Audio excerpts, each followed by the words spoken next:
All right, let's take a look at what HTML is.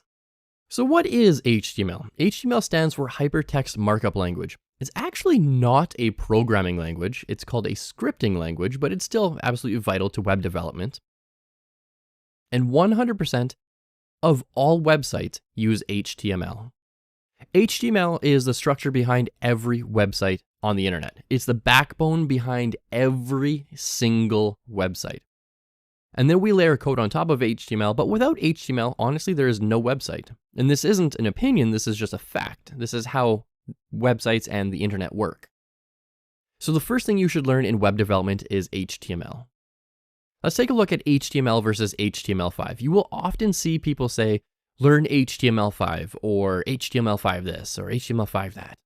But HTML5 is actually the last version of HTML, and it will just always be called HTML5, and eventually it'll just be called HTML. So there's no HTML6 down the road. There's no sixth iteration of HTML.